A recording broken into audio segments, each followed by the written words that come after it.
Friends, ఈరోజు మీకు oil లేకుండా దోస పచ్చడి ఏ విధంగా తయారు చేసుకోవాలో చూపించబోతున్నాను. దీనికి కావాల్సినవి ఒక 10 పచ్చిమిర్చి, 2 టమాటా ముక్కలు ఈ విధంగా కట్ చేసి పెట్టుకోవాలి పెద్ద సైజులో. ఇంకా 2 ఆనియన్స్ ఈ విధంగా కట్ చేసి పెట్టుకోవాలి.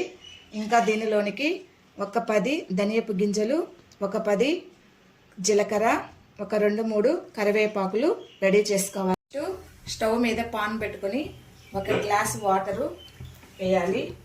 నెక్స్ట్ ఈ వాటర్లో మనము ఇవన్నీ వేసి బాయిల్ చేసుకోవాలండి.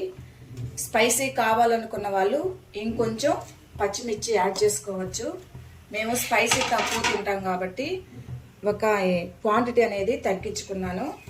స్పైసీ కావాలనుకున్న వాళ్ళు పచ్చిమిర్చిని ఇంకొంచెం క్వాంటిటీ పెంచుకోవచ్చు.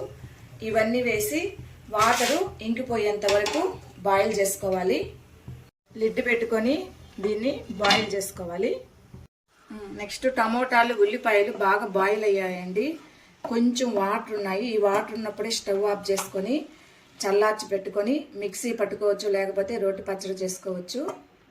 రుచికి సరిపడా సాల్ట్ వేసుకొని నేను ఈ చట్నీని మిక్సీ జార్ పట్టుకుంటున్నాను. మిక్సీలో మరీ మెత్తగా కాకుండా కచ్చా పచ్చాగా పట్టుకుంటే ఈ పచ్చడి చాలా టేస్టీగా ఉంటుంది. ఈ విధంగా పచ్చడిని కచ్చా పచ్చాగా పట్టుకోవాలి, అప్పుడే టేస్ట్ అనేది బాగుంటుంది. ఓకే ఫ్రెండ్స్, నవ్వేడేస్ ఆయిల్ ఎక్కువగా తినకూడదు అంటున్నారు కదా, ఈ చట్నీ చేసుకొని ఒకసారి ట్రై చేయండి, మీకు బాగా నచ్చుతుంది. ఆయిల్ లెస్ పచ్చడి అన్ని టిఫిన్లోనికి చాలా బాగుంటుందండి.